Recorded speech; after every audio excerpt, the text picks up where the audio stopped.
ચોથના દિવસે ચંદ્રમાના દર્શન ન કરવા જોઈએ, આમ કરવાથી કલંક લાગે છે. મહામુનિ સુખદેવજીએ આ કથા સંભળાવતા કહ્યું કે હે રાજન, દ્વારકાવાસી સતરાજીત ભગવાન સૂર્યનો બહુ મોટો ભક્ત હતો. એની ભક્તિથી પ્રસન્ન થઈને એમના બહુ મોટા મિત્ર બની ગયા હતા.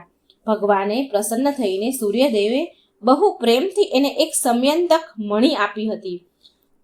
સતરાજીત એ મણીને ગળામાં ધારણ કરીને ચમકવા લાગ્યો, જાણે કે સ્વયં સૂર્ય હોય.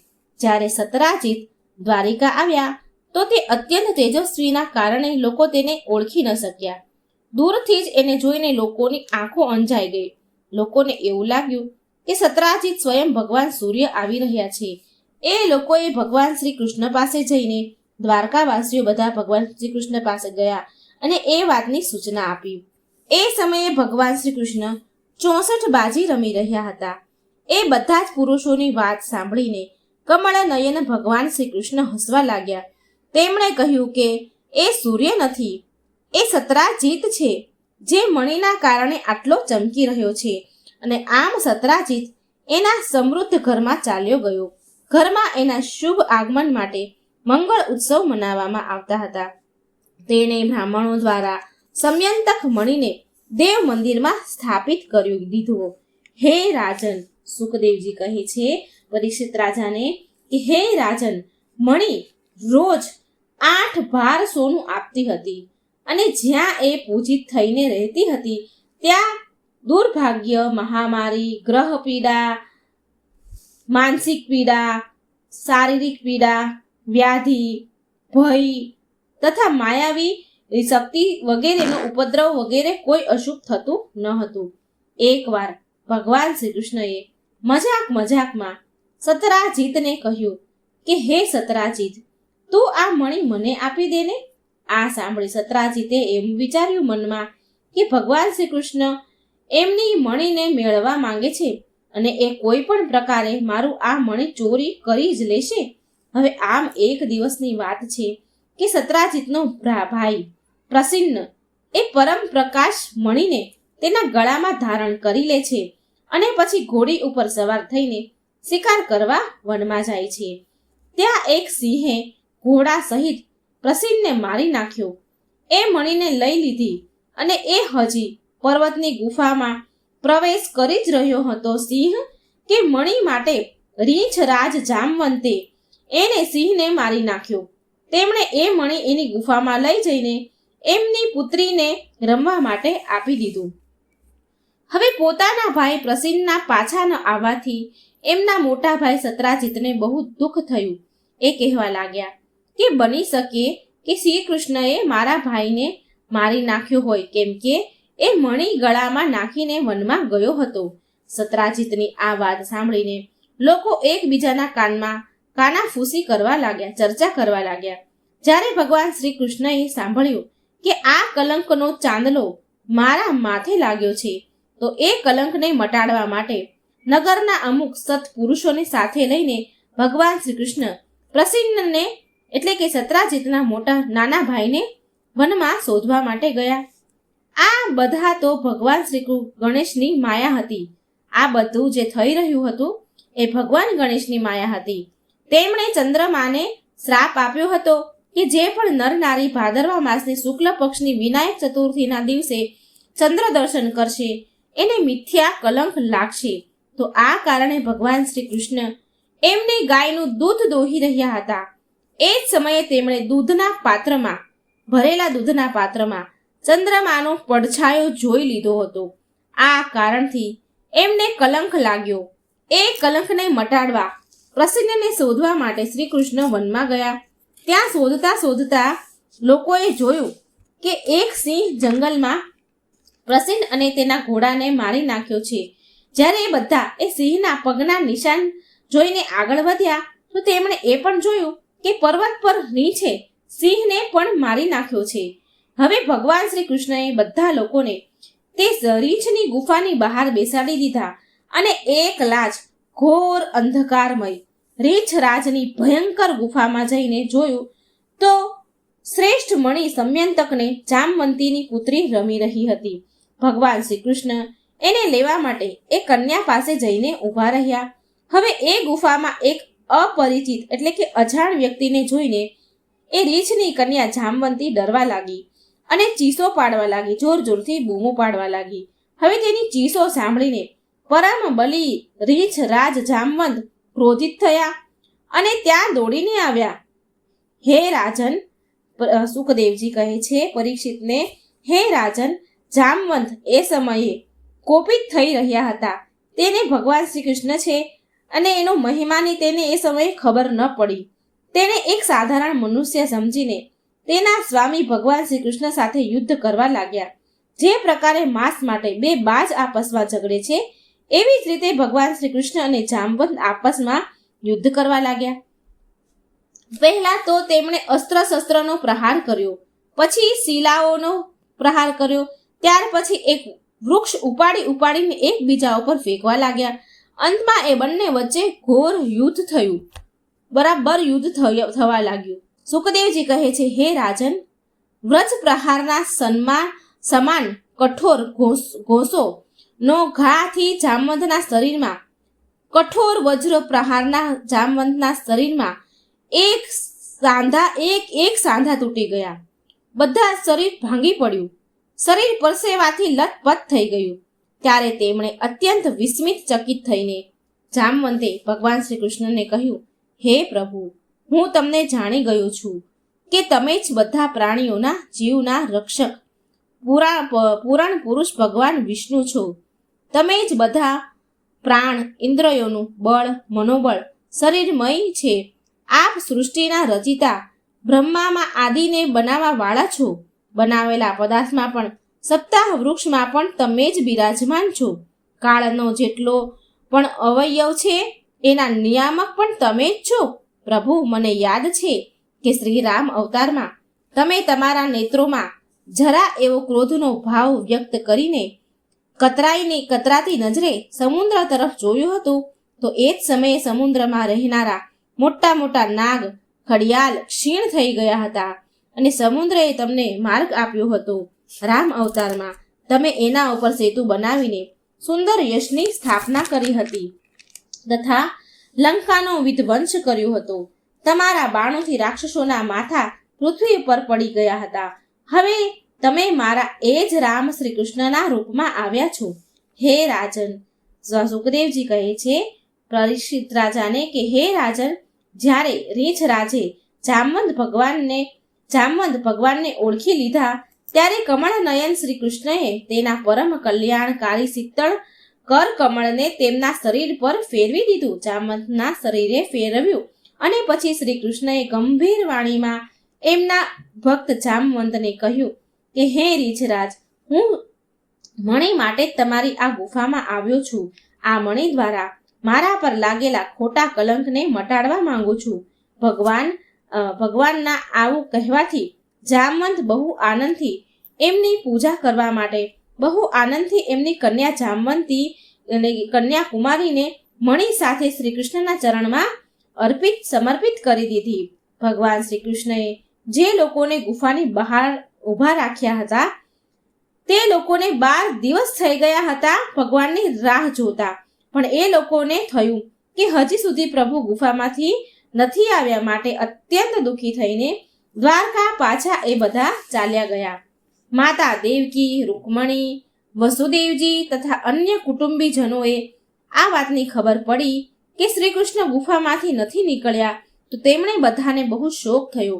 માટે બધા જ દ્વારકાવાસી અત્યંત દુઃખી થઈને સતરાજીતને ખરું ખોટું કહેવા લાગ્યા, સંભળાવા લાગ્યા અને ભગવાન શ્રી કૃષ્ણની કૃપા માટે મહામાયા દુર્ગા દેવીના શરણમાં ગયા. એમની ઉપાસના કરવા લાગ્યા. એમની ઉપાસનાથી દુર્ગામાં પ્રસન્ન થયા અને તેમણે આશીર્વાદ આપ્યા કે એ જ સમયે એમના વચ્ચે મણી અને નવવધુ જામવંતી સાથે સફળ મનોરથ લઈને શ્રી કૃષ્ણ બધાને પ્રસન્ન કરી ત્યાં આવ્યા. બધા જ દ્વારકાવાસી ભગવાન શ્રી કૃષ્ણને પત્ની સાથે અને ગળામાં મણી ધારણ કરેલ જોઈને પરમાનંદમાં માન થઈ ગયા. ત્યાર પછી ભગવાને સત્રાજીતને રાજ્યસભામાં મહારાજ ઉગ્રસેન પાસે લાવ્યા અને જે પ્રકારે મણી મળી હતી એ બધી જ કથા સંભળાવી. એમને એ મણી સત્રાજીતને સોંપી દીધી. શ્રી કૃષ્ણએ મણી આપી દીધી. સત્રાજીતને બહુ શરમ આવી. મણી તો એણે લઈ લીધી, પરંતુ એનું તો માથું શરમથી નીચું પડી ગયું હતું. એના અપરાધ પર એને બહુ પછતાવો થયો હતો. કોઈ પણ પ્રકારથી એ ઘરે પહોંચે કે તેના મનની આંખોની સામે નિરંતર એનો અપરાધ દેખાતો રહ્યો. ભગવાન સામે, બળવાન સામે વિરોધ કરવાના કારણે એ ભયભીત તો થઈ ગયો જ હતો, અને એ પણ વિચારી રહ્યો હતો કે હું મારા અપરાધનો પ્રાયશ્ચિત કેવી રીતે કરું, મારા પર ભગવાન શ્રી કૃષ્ણ કેવી રીતે પ્રસન્ન થાય, હું એવું શું કામ કરું કે જેનાથી મારું કલ્યાણ થાય અને લોકો દોષી મને માને નહીં, દોષી મને કહેશે કે નહીં. સાચું જ હું દૂરદર્શી સૂત્ર છું. ધનના લોભથી મેં બહુ ખોટું મૂર્ખતાનું કામ કર્યું બેઠો છું. હવે હું મણીઓના રત્ન સમાન મારી કન્યા મણી અને રત્ન સમાન મારી કન્યા સત્યભામા અને સમ્યંક મણી બંનેને શ્રી કૃષ્ણને આપી દઉં. આ ઉપાય બહુ સારો છે. આનાથી મારો અપરાધ ક્ષમા થઈ જશે અને બીજો કોઈ મારી પાસે ઉપાય પણ નથી. સત્રાજીતે એના ઉપાય વિવેક બુદ્ધિથી આવું જ નક્કી કરી સ્વયં ઉપાય કરી અને તેની કન્યા સાથે સમ્યંતક મણી લઈને બંનેને લઈને શ્રી કૃષ્ણને અર્પણ કરવા ચાલ્યા ગયા. અને અર્પણ ભગવાન શ્રી કૃષ્ણને મણી અને એની દીકરી એમને સમર્પણ કરી દીધી. સત્યભામા તેમને સોંપી દીધી. સત્યભામા સુંદર, સુશીલ, ગુણવાન, ઉદારતા વગેરે ગુણોથી સંપૂર્ણ હતી. હે રાજન, સુખદેવજી કહે છે, હે રાજન, ભગવાન શ્રી કૃષ્ણએ સત્રાજીતને કહ્યું કે એ સમ્યંતક મણી નહીં લે. તમે સૂર્ય ભગવાનના ભક્ત છો, માટે તમારી પાસે જ એ મણી રહે. એમાંથી નીકળેલ સોનાના તમે અધિકારી છો, માટે રાજન. પછી સુખદેવજી કહે છે, હે રાજન, ભાદરવા માસમાં શુક્લ પક્ષમાં ચંદ્ર દર્શનના પ્રભાવના કારણે ભગવાન શ્રી કૃષ્ણને કલંક લાગ્યો હતો. આ પ્રકારથી ભગવાન ગજકર્ણનો અત્યંત મહિમા યુક્ત આખ્યાન સંપૂર્ણ અહીં થયું. તો બોલો ઓમ ગંગ ગંગ ગણપતિએ નમઃ. ઉમાપતિ મહાદેવની જય. જય શ્રી ગણેશ ભગવાન. આ કથા સાંભળનાર, વાંચનાર તમારા બધા જ ભક્ત ગણોનું કલ્યાણ કરજો. કથાને કહેનાર, સાંભળનાર, હોકારો ભરનારનું સૌનું કલ્યાણ કરજો. જય શ્રી ગણેશ. ઓમ નમો પાર્વતી પતે. હર હર મહાદેવ. મિત્રો, મંગળવાર છે, બુધવાર છે અને ગણેશ ચોથ છે અને ગણપતિજીના તહેવાર છે. આ બધા જ દિવસોમાં શ્રી ગણેશજીની કથા સાંભળવાનો ખૂબ જ મહિમા છે. તો મિત્રો, પૂરા ધ્યાનથી, મનથી ભગવાન ગણેશની વિઘ્નહર્તા દેવની વાર્તા સાંભળજો. વાર્તા સાંભળવાથી આપણું મન શુદ્ધ થાય છે, પાપ નષ્ટ થાય છે અને ભગવાન શ્રી ગણેશની કૃપા થાય છે. ભગવાન ગણેશ પ્રસન્ન થાય છે અને સર્વ સુખ, શાંતિ, સમૃદ્ધિ ભગવાન પ્રદાન કરે છે. તો આપણે ચાલો સાંભળીએ વાર્તા. ઓમ ગંગ ગંગ ગણપતે નમઃ. બહુ સમય પહેલાની વાત છે. એક ગામમાં એક ડોશીમાં રહેતા હતા. તેમને એક દીકરો હતો. તેણે તેના દીકરાના લગ્ન કરી દીધા હતા. ડોશીમાં તેના દીકરાને વહુ સાથે રહેતા હતા. ડોશીમાના દીકરાના લગ્ન થયાનું હજી 1 વર્ષ પણ પૂરું થયું ન હતું. ડોશીમાં બહુ ચાલાક હતા, બહુ જબરા હતા.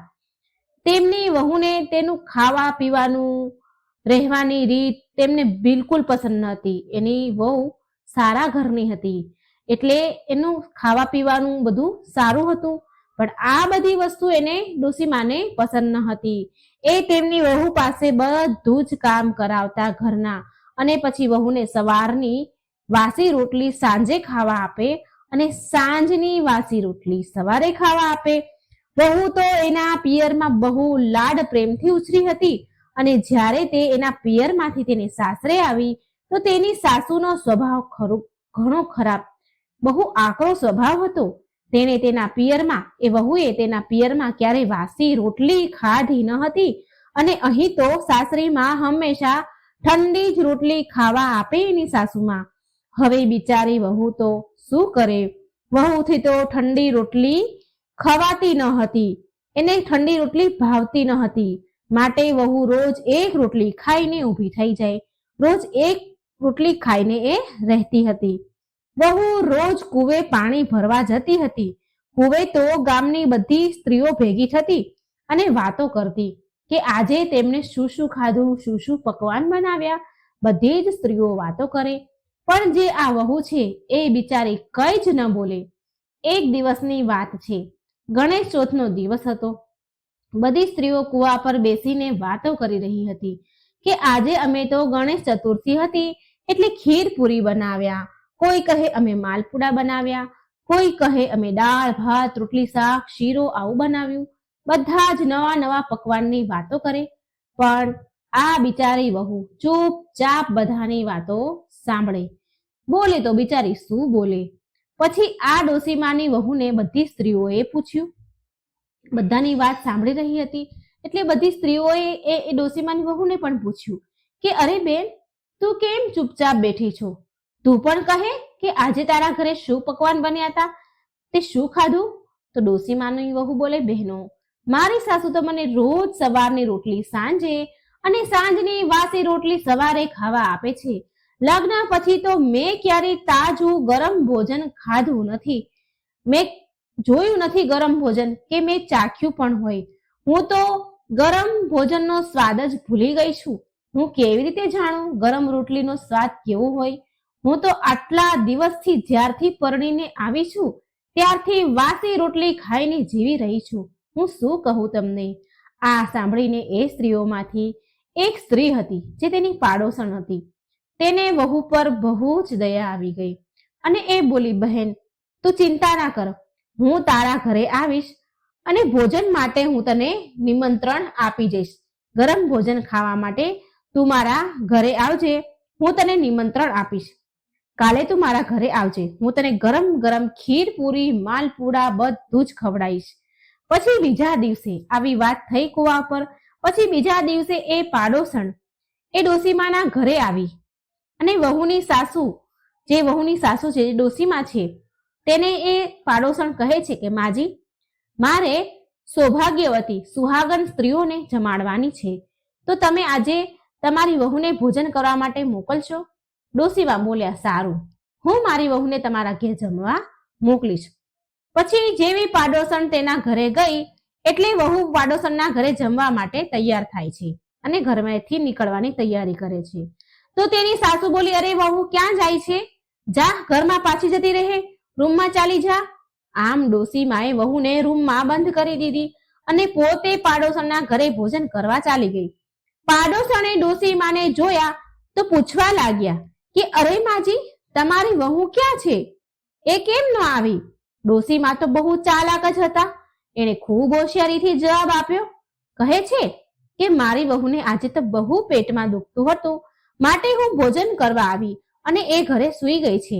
બિચારી પાડોશણ તો કઈ બોલી જ ન શકી અને આ બાજુ વહુ તો રડી રડીને લોથપોથ થઈ ગઈ. રડી રડીને એની ખરાબ હાલત થઈ ગઈ. તેના ભાગ્યને એ બેઠી બેઠી કોસી રહી છે, રડી રડી રહી હતી. વહુ તેના રૂમમાં રડતી જ હતી કે એટલામાં તેનો પતિ આવ્યો અને તેની પત્નીને રૂમમાં બંધ જોઈ તો એને પૂછ્યું, શું વાત છે? તો કેમ રડી રહી છો? પછી વહુએ તેના પતિને બધી જ પૂરી વાત કહી કે તમારી માં મને ગરમ જમવાનું આપતી નથી, ગરમ ખાવાનું મને આપતા નથી. આજે પાડોશણે મને ગરમ ભોજન ખાવા માટે મને આમંત્રણ આપ્યું હતું, તો તમારી માએ મને રૂમમાં બંધ કરી અને ખુદ પોતે જમવા ચાલ્યા ગયા. વહુ તો તેના પતિને બધી જ વાત કરે છે. વહુનો પતિ એની માના સ્વભાવથી તો સારી રીતે એ જાણતો હતો એનો સ્વભાવ, પણ એ તેની માથી બહુ ડરતો હતો. એ તેની માતાને કંઈ જ કહી ન શકે, કંઈ કહી શકતો જ ન હતો. પછી એના પતિએ તેને કહ્યું કે કાલે સવારે હું તને ગરમ ગરમ ભોજન જમાડીશ. અને બીજા દિવસે સવારે ડોસીમા મંદિરે ગયા હતા તો ડોસીમાના દીકરાએ 4 રોટલી બનાવી અને એ 4 રોટલીનું ચૂરમું બનાવીને એમાં બહુ બધું ઘી અને ખાંડ નાખી અને લથપથતા લાડવા બનાવ્યા તેની પત્ની માટે. અને 4 લાડવા બનાવી ડોસીમાના દીકરાએ તેની પત્નીને ખાવા આપ્યા. જેવી વહુ એ લાડવા ખાવા જાય કે ડોસીમા મંદિરેથી ઘરે આવી ગયા અને 4 લાડવા વહુએ ડોસીમાના ડરના કારણે ખાલી જે પાણીનો ઘડો હતો એ પાણીમાં મૂકી, એ ઘડામાં એ 4 લાડવા મૂકી દીધા અને પછી પાણી ભરવાનું બહાનું કાઢીને કુએ પહોંચી ગઈ. પણ કુએ બહુ બધી સ્ત્રીઓ પાણી ભરવા આવી હતી, પાણી ભરી રહી હતી. તો વહુએ વિચાર્યું કે જો હું આ લાડવા અહીં ખાઈશ તો આ બધી સ્ત્રીઓને ખબર પડી જશે અને આમાંથી જો કોઈ એક સ્ત્રીએ મારી સાસુને જઈને કહી દીધું તો હું શું કરીશ? હું પકડાઈ જઈશ. મારી સાસુ તો ખૂબ કકળાટ કરશે. વહુએ આમ વિચાર્યું અને પછી આમ વિચારીને પાસે એક ગણપતિજીનું મંદિર હતું, ત્યાં એ ચાલી ગઈ. એ વિચારે છે કે હું ગણપતિજીના મંદિરે ચાલી જાઉં. આમ વિચારી એ ગણપતિજીના મંદિરમાં ગઈ અને મંદિરમાં જઈને એક બાજુ બેસી ગઈ ગણપતિજીની મૂર્તિની સામે. જ્યારે વહુ મૂર્તિની સામે બેસીને લાડવા ખાવા જાય છે તો ગણપતિજીની મૂર્તિમાંથી ગણપતિજી એમનો એક હાથ આગળ વધાર્યો, લાંબો કર્યો અને હથેળી ફેલાવી એ વહુ સામે. વહુએ વિચાર્યું કે ગણપતિજી લાડવા માંગી રહ્યા છે, માટે વહુએ એક લાડવો ગણપતિજીની હથેળીમાં મૂકી દીધો. હથેળી પર લાડવો મૂકતા જ ભગવાન ગણેશ ફટાફટ પૂરો લાડવો ખાઈ ગયા અને ફરીથી હાથ લાંબો કર્યો, હથેળી ફેલાવી વહુ સામે. તો વહુએ વિચાર્યું કે હજી લાડવો એમને ખાવો લાગે છે, લાય હજી એક લાડવો આપી દો. પછી વહુએ આમ વિચારીને બીજો લાડવો ગણપતિજીના હાથમાં મૂક્યો. ગણપતિજી તો ફટાફટ બીજો લાડવો પણ ખાઈ ગયા અને ફરીથી પાછો લાંબો હાથ કર્યો. વહુએ ત્રીજો લાડવો પણ ગણપતિજીને ખાવા માટે આપી દીધો. ત્રીજો લાડવો પણ ગણપતિજી ફટાફટ ખાઈ ગયા. ફરી હાથ લાંબો કર્યો ગણપતિજીએ વહુ સામે, હથેળી ફેલાવી. આ જોઈને વહુને તો ગણપતિ દાદા ઉપર ખૂબ ગુસ્સો આવ્યો ને ગણપતિજી ઉપર અને બોલી, હે ભગવાન, હે શ્રી ગણેશ, મને ઘરમાં મારી સાસુ ચેનથી જીવવા નથી દેતી, ગરમ જમવાનું જમવા નથી દેતી અને અહીં તમે મને ખાવા નથી દેતા. માંડ માંડ મને 3 લાડવા મળ્યા છે. મેં તો તમને 3 લાડવા ખાવા આપ્યા, પણ આ ચોથો લાડવો તો હું તમને કોઈ કિંમત પર નહીં આપું. આ લાડવો તો હું જ ખાઈશ. આમ કહીને ડોસીની વહુએ ચોથો લાડવો ખાઈ લીધો અને આ બાજુ ગણપતિજીનો હાથ જેમ લાંબો કર્યો હતો, હાથ ફેલાયો હતો, એવો ને એવો જ રહી ગયો અને વહુ એનો લાડવો ખાઈને ઘરે આવી ગઈ. હવે આ બાજુ ગણપતિજીને મંદિરમાં બીજા દિવસે જેવા પૂજારી આવ્યા તો એમણે જોયું કે ગણપતિજીનો હાથ લાંબો છે, લાંબો ફેલાવેલો છે, હથેળી ફેલાવેલી છે, ભગવાને લાંબો હાથ કર્યો છે. આ જોઈ પૂજારીના મનમાં વિચાર આવ્યો કે કોઈ પ્રલય આવવાનો સંકેત લાગે છે, માટે ભગવાન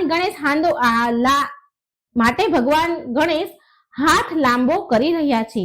હજી તો જોત જોતામાં હવે તો આ વાત જંગલમાં જેમ આગ ફેલાય એમ આખા પૂરા ગામમાં આ વાત ફેલાઈ ગઈ.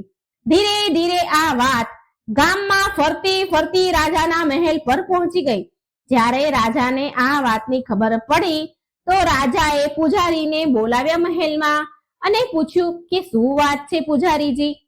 એટલે પૂજારીજી બોલ્યા, મહારાજ, જ્યારે સવારે હું એક દિવસ મંદિરમાં ગયો તો ગણપતિજીનો હાથ લાંબો હતો, હાથ આગળ ફેલાવેલો હતો. ભગવાન ગણેશની હથેળી લાંબો હાથ તો એમને ફેલાવેલો હતો. તો રાજાએ મંદિરમાં જઈને જોયું તો પૂજારીની વાત એકદમ સાચી હતી. હવે તો રાજાએ પૂરા નગરમાં ઢંઢેરો પીટાવ્યો કે જે પણ ગણપતિજીના હાથને સીધો કરી દેશે તેને 500 સ્વર્ણ મુદ્રા આપવામાં આવશે. ત્યારે નગરના મોટા મોટા વિદ્વાનો મહાત્માઓ આવ્યા, મોટા મોટા યજ્ઞ હવન ભંડારો કર્યા, હવન કર્યા, બહુ પૂજા પાઠ કરાવ્યા. પણ શું? બધું જ નકામું રહ્યું. કોઈ ફાયદો થયો નહીં. ભજન કીર્તન હોમ હવનનું અસર ભગવાન ગણેશ પર જરા પણ ન થયો અને ભગવાન ગણેશનો હાથ એમને એમ લાંબો જ રહ્યો. આ બાજુ ડોસીમાની વહુને આ વાતની ખબર પડી તો વહુએ તેના પતિ અને સાસુને કહ્યું કે ગણેશજીના હાથને તો હું સીધો કરી દઈશ. તમે રાજાને જઈને કહી દો કે એ આપણા ઘરેથી લઈને મંદિર સુધી જાજમ પથરાવી દે. જાજમ એટલે જે જમીન ઉપર મખમલનું કે કોઈ કપડું બિછાવે એને જાજમ કહેવાય. કહે છે કે રાજાને કહી દો કે આપણા ઘરથી મંદિર સુધી જાજમ પથરાવી દે અને કપડાના પડદા લગાવી દે, અને જે સમયે હું મંદિરમાં જાઉં તો કોઈ પણ મારી સાથે મંદિરમાં નહીં આવે. આ સાંભળી ડોશીમા અને તેનો પતિ બોલ્યા, અરે છોડ ને, મોટા મોટા પંડિતો, મહાત્માઓ, વિદ્વાન સંતો એ કઈ કરી ન શક્યા તો ભલા તું શું કરી લેવાની? પણ વહુ બોલી કે મારી વાતનો વિશ્વાસ કરો, હું જેવું કહું છું એવું તમે કરો. પછી ડોશીમાએ વિચાર્યું, જો મારી વહુ ગણેશજીનો હાથ સીધો કરી દેશે તો 500 સ્વર્ણ મુદ્રા મળશે. ડોશી તો હતી જ લાલચી. એને વિચાર્યું કે હાથ સીધો થાય તો ભલે અને ન થાય તોય ભલે, રાજા ક્યાં ફાંસી આપી દેવાના છે. હવે ડોશીમાં જેમ તેમ લાકડીના ટેકે ચાલીને રાજાના મહેલમાં પહોંચ્યા અને રાજાને કહે છે કે મારી વહુ ભગવાન ગણેશનો હાથ સીધો કરી દેશે, પણ તેની એક શરત છે કે અમારા ઘરેથી મંદિર સુધી જાજમ પાથરીને કપડાના પડદા કરી દેવામાં આવે, અને જે સમયે મારી વહુ મંદિરમાં જાય એ સમયે મંદિરની અંદર કોઈ ન રહે. એટલે રાજાએ ડોશીની શરત માની લીધી. રાજા બોલ્યા, જેમ કહો તેમ માજી હું કરું છું. ડોશીમાં ઘરે આવી અને તેમની વહુને રાજાની વાત કહે છે કે રાજા માની ગયા છે. હવે રાજાએ ડોશીમાના ઘરેથી લઈને મંદિર સુધી જાજમ પથરાવ્યા, પડદા કરાવી દીધા. પણ રાજાને મનમાં વિચાર આવ્યો.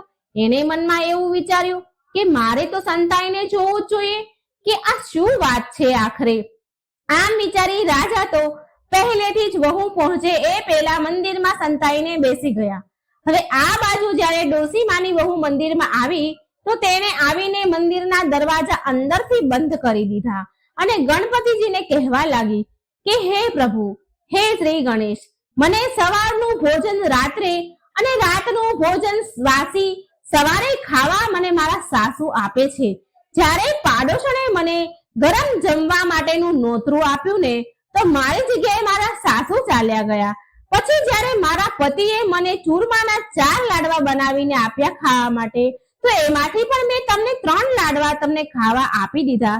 એમાંથી ચોથો લાડવો હું ખાઈ ગઈ અને મેં ચોથો લાડવો ખાઈ પણ લીધો. તમે કયું પાપ કરી નાખ્યું? મેં કયો ગુનો કરી દીધો પ્રભુ? પછી ભગવાન બોલ્યા કે બેટા, હું તો તારી પરીક્ષા લઈ રહ્યો હતો. હું તો તારો આગલો જન્મ સુધારી રહ્યો હતો, જેથી તારો આગલો જન્મ સુધરી જાય. એટલે ડોશીમાની વહુ બોલી, હે ગણપતિજી, હું અભણ છું, ગમાર છું. આવી બધી વાતો કેવી રીતે જાણું? મારાથી ભૂલ થઈ ગઈ, પણ હવે તમે તમારો હાથ સીધો કરી દો, નહીં તો મારી જગ હાંસી થશે. હે ગણેશજી, મારી જગ હાંસી ન કરાવશો. એટલે ભગવાન ગણેશે એમનો હાથ પહેલા હતો એમ સીધો કરી લીધો. પછી વહુ ગણેશજીને પ્રણામ કર્યા, પગે લાગી ભગવાનના આશીર્વાદ લઈ અને ઘરે પાછી આવી ગઈ. રાજાએ વહુની બધી જ વાત સાંભળી લીધી. પછી રાજાએ તેના સિપાહીઓ સૈનિકોને મોકલીને ડોશીમાને, તેના દીકરાને અને વહુને મહેલમાં લેવા માટે બોલાવ્યા. રાજાએ ડોશીમાને કહ્યું કે અરે ડોશીમા, મેં તો સાંભળ્યું છે કે તમે તમારી વહુને ખાવામાં વાસી ભોજન આપો છો અને ગરમ જમવાનું નથી આપતા, માટે હું તમને જેલની સજા સંભળાવું છું, તમને કારાવાસમાં નાખીશ. એટલે ડોશીમાની વહુ રાજાને કહે છે, હે મહારાજ, મારી સાસુમાં તો મારી માં સમાન છે, તમે તેને જેલની સજા ન આપશો. એટલે રાજા ડોશીમાને કહે છે, અરે ડોશીમા, હું તમને એક શરત પર છોડી શકું છું. જો તમે તમારી વહુને ખાવા માટે તાજું ગરમ ભોજન આપશો તો હું તમને જેલમાં નહીં પૂરું. એટલે ડોશીમા હાથ જોડીને રાજાની માફી માંગવા લાગ્યા અને કહે છે, હે મહારાજ, મને માફ કરી દો, મારાથી બહુ મોટી ભૂલ થઈ ગઈ છે. મેં મારી વહુને ક્યારેય મારા ઘરનું સદસ્ય નથી સમજી. મેં તો હંમેશા તેને પારકી જ સમજી છે. આજ પછી હું મારી વહુ સાથે ક્યારેય દુર્વ્યવહાર નહીં કરું અને મારી વહુને ગરમ અને તાજું ભોજન જ હું આપીશ ખાવા માટે. ત્યારબાદ રાજાએ ડોશીમાની વહુને 500 સ્વર્ણ મુદ્રા આપી અને પછી એમને એમના ઘરે જવા દીધા. હે ગણપતિજી, જેવું તમે ડોશીમાની વહુને માન આપ્યું, માન રાખ્યું, એવું જ આ વાર્તા જે કહે છે અને જે સાંભળી રહ્યા છે એ બધાને માન આપજો. જે કોઈ આ વાર્તા સાંભળે અને સંભળાવે તે સૌના વિઘ્ન હરજો, દુઃખ દૂર કરજો, સુખ સંપત્તિ, શાંતિ ને સારું આરોગ્ય પ્રદાન કરજો. તમારી કૃપા દ્રષ્ટિ સૌ તમારા ભક્તો ઉપર હંમેશા રાખજો. જય શ્રી ગણેશ. તો આપણે આ 10 દિવસ ભગવાન શ્રી ગણેશની કથાઓ સાંભળીશું.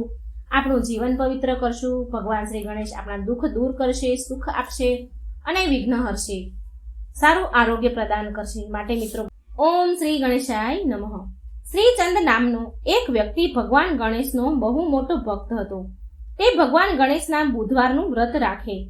તો એક દિવસ રાતે સૂઈ રહ્યા હતા ત્યારે ભગવાન ગણેશ તેના સપનામાં આવ્યા અને કહે છે કે ભક્ત શ્રીચંદ, તું મારા બુધવારના વ્રત અને પૂજા સાચા હૃદયથી કરે છે તો મારી એવી ઈચ્છા છે કે હવે આવતા બુધવારના દિવસે એક બાળકને જમવા માટે આમંત્રિત કરજે અને તેને પ્રેમથી ભોજન કરાવજે.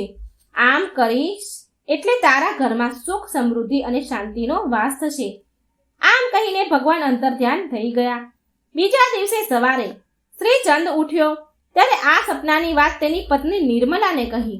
શ્રીચંદની પત્ની નિર્મલા સ્વભાવથી બહુ કંજૂસ હતી.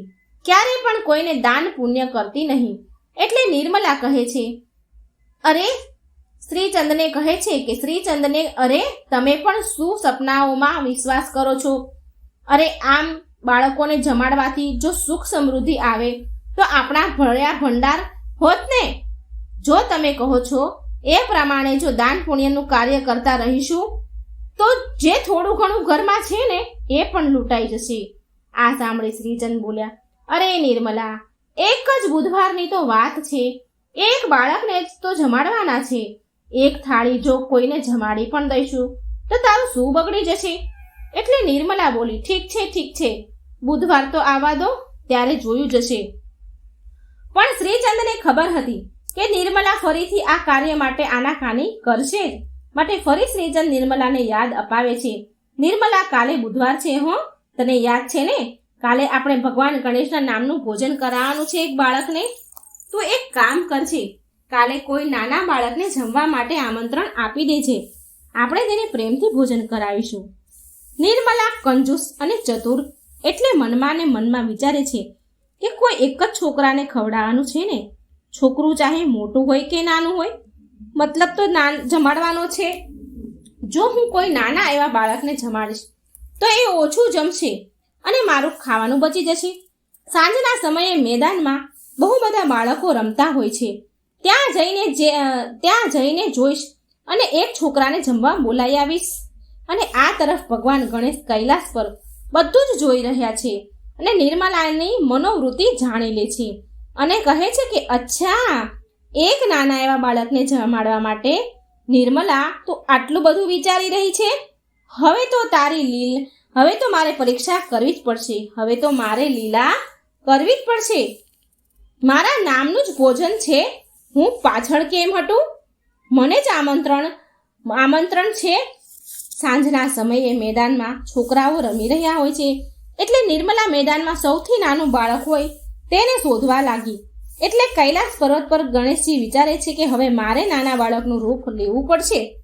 નિર્મલા નાના બાળકને શોધી રહી છે અને મનમાં વિચારે છે કે અહીં તો બહુ બધા છોકરાઓ રમી રહ્યા છે. અહીં નાનું છોકરું કેવી રીતે શોધવું? આ તરફ ભગવાન ગણેશ નાના એવા બાળકનું રૂપ લે છે અને ધરતી પર આવ્યા અને મેદાનમાં બાળકો સાથે રમવા લાગ્યા. હવે નિર્મલાને આ નાનું બાળક દેખાઈ ગયું જે ભગવાન બનીને આવ્યા હતા. એટલે નિર્મલા તે નાના બાળક પાસે આવી અને બોલી કે સાંભળ બેટા, તું કાલે મારા ઘરે ખાવા આવી શકીશ? હું તને ભોજન માટે આમંત્રણ આપવા આવી છું. અહીં નજીક જ મારું ઘર છે, તારા ઘરે પૂછીને આવી જજે. એટલે ગણેશજીના રૂપમાં ભગવાન બોલ્યા, સારું માં, હું કાલે જમવા માટે આવી જઈશ. અને નિર્મલા તો મનમાં બહુ ખુશ થઈ ગઈ કે સારું છે, આ નાનું એવું બાળક છે, કેટલું ખાવાનું, થોડું એવું તો જમશે, મારું કામ સરળ થઈ ગયું. બીજા જ દિવસે ભગવાન ગણેશ નાના બાળક બનીને નિર્મલાના ઘરે આવ્યા અને નિર્મલાએ તે બાળકને 2 પૂરી, થોડો શીરો, થોડું શાક અને થોડી ખીર પીરસી દીધી. ગણપતિજી તો ફટાફટ એ બધું ખાઈ ગયા. ફરી બોલ્યા કે માં, ભોજન તો બહુ સ્વાદિષ્ટ બન્યું છે, પણ મને હજી વધારે ખાવાની ઈચ્છા છે. મને હજી ખાવાનું આપો, હું હજી ભૂખ્યો છું. બાળકની વાત સાંભળી શ્રીચંદ બોલ્યો, નિર્મલા, રસોડામાં જઈને જમવાનું લઈ આવ અને આ બાળકને આપ. લાગે છે જમવાનું બહુ સરસ છે, સ્વાદિષ્ટ છે. નાના બાળક તો ભગવાનનું રૂપ હોય છે. આ બાળકને આપણા દ્વારા પીરસેલું ભોજન ભાવ્યું છે. આ તો આપણા માટે બહુ ખુશીની વાત છે.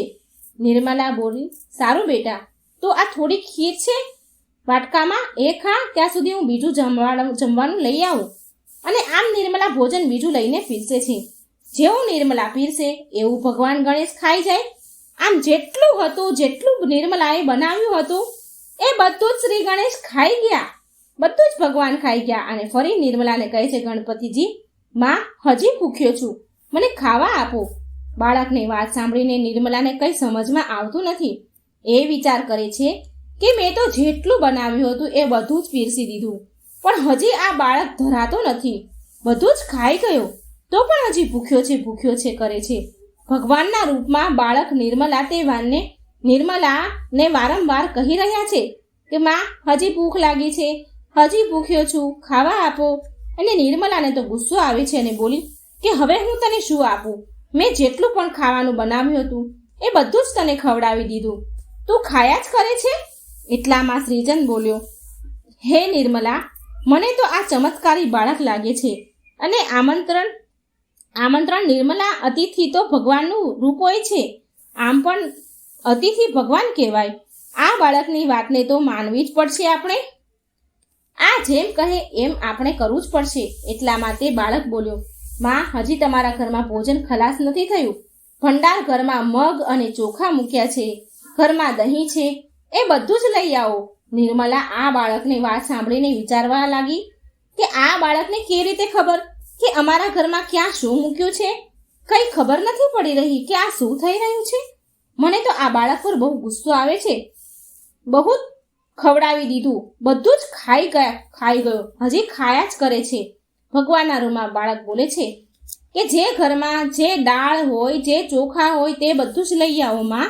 નિર્મલા તો ઘરમાંથી કાચી દાળ, લોટ, ચોખા, મગ જે પણ મૂકે છે તે બધું જ ખાઈ જાય છે. ભગવાન ફરી નિર્મલાને કહે છે, માં, તમે ભંડાર ઘરમાં જે ઘઉંની બોરી મૂકી છે તે પણ લઈ આવો. નિર્મલા તો તે બાળક જેમ તેમ ખાય તેનો જીવ જાય છે. એ બાળક બધું ખાયા કરે, નિર્મલાનો જીવ જાય. અને બડબડાટ કરતી ગુસ્સે થતી, બધું જ આપતી જતી હતી. ગુસ્સામાં આપતી હતી. મનમાં બોલે કે અરે, આ બાળક છે કે કોઈ ભૂત જેને હું ઘરમાં લઈ આવી છું? હું તો નાનું બાળક સમજીને લાવી હતી કે ખીર ખાશે તો કેટલી ખાશે, થોડુંક એવું તો ખાશે, પણ આ તો બધું જ સાફ કરી જશે. હે રામ, હું હવે શું કરું? નિર્મલા તો શ્રીચંદ પર ગુસ્સો કરે છે. તે કહે છે કે જમાડો હજી બાળકને, એટલે બધું સાફ થઈ જાય, આપણા ભંડાર ખાલી થઈ જાય. શ્રીચંદને ખબર પડી જાય છે કે આ કોઈ સાધારણ બાળક નથી. શ્રીચંદ હાથ જોડીને ભગવાનને પ્રાર્થના કરે છે અને બોલે છે કે પ્રભુ, હું તમને ઓળખી ગયો છું કે તમે આ નાના બાળકના રૂપમાં નિર્મલાને સંદેશ આપવા માંગો છો. પણ નિર્મલા હકીકતમાં ગભરાઈ ગઈ. પ્રભુ, તમે અમને માફ કરો, ક્ષમા કરો. નિર્મલા તો રડવા જ લાગી. જ્યારે નિર્મલા ઘરમાંથી બધું જ ખવડાવી દે છે અને કશું જ પણ નથી રહેતું, અન્નનો દાણો પણ નથી રહેતો, ત્યારે ભગવાન શ્રી ગણેશ પ્રગટ થયા. ભગવાનને જોઈને શ્રીચંદ હાથ જોડીને પગે લાગે છે અને નિર્મલા પણ બાળકથી ભગવાન થયા એટલે એ પગે લાગે છે. આ જોઈને એ ચોંકી ગઈ. બાળકમાંથી શ્રી ગણેશ ભગવાનનું સ્વરૂપ થયું. એ આશ્ચર્ય પામી. ભગવાન ગણેશ નિર્મલાને કહે છે કે માં, ભોજન જમાડવામાં કેમ કંજૂસી કરો છો? તમારે તો માત્ર એક બાળકને જમાડવાનું હતું, અને એમાં પણ તમે સૌથી નાનું બાળક હોય તેને જમાડવાનું વિચાર્યું, જેથી તે વધારે ન જમે. બસ આ માટે મેં બાળકના રૂપમાં તમને શિક્ષા આપી. ક્યારેય પણ કોઈ અતિથિને ભોજન માટે આમંત્રણ આપો, સાચા હૃદયથી, કોઈ કપટ વગર ભોજન પીરસો અને જમાડો. પ્રેમપૂર્વક દાન પૂન કરવાથી ઘરમાં સુખ સમૃદ્ધિ, ધન વૈભવ, અન્નના ભંડાર ભર્યા રહે છે. ભગવાનની વાત સાંભળી નિર્મલા માફી માંગવા લાગી. પ્રભુ, મને ક્ષમા કરી દો. હું ક્યારે પણ કંજૂસી નહીં કરું. સદાય ઈચ્છા શક્તિ પ્રમાણે દાન પુણ્ય કરીશ અને અતિથિ મહેમાનોને જમાડવામાં ક્યારેય કંજૂસી નહીં કરું. પછી ભગવાન ગણેશ શ્રીચંદ અને નિર્મલાને આશીર્વાદ આપે છે. જેટલું પણ ભગવાને ખાધું હતું એના 4 ગણું પાછું કરીને આપે છે. રસોડામાં મૂકી દીધું અને ભગવાન ગણેશ જતા સમયે નિર્મલાના ઘરની જમીન પર એક લાત મારી. એનાથી એક સુંદર મહેલ બની ગયો. શ્રીચંદને તેની ભક્તિનું ફળ મળી ગયું અને નિર્મલાને શીખ મળી ગઈ. તો મિત્રો આ હતી સરસ મજાની શ્રી ગણેશ ભગવાનની વાર્તા. જો તમને વાર્તા સારી લાગે તો લાઈક કરજો, શેર કરજો અને આ ચેનલને સબસ્ક્રાઈબ જરૂર કરજો.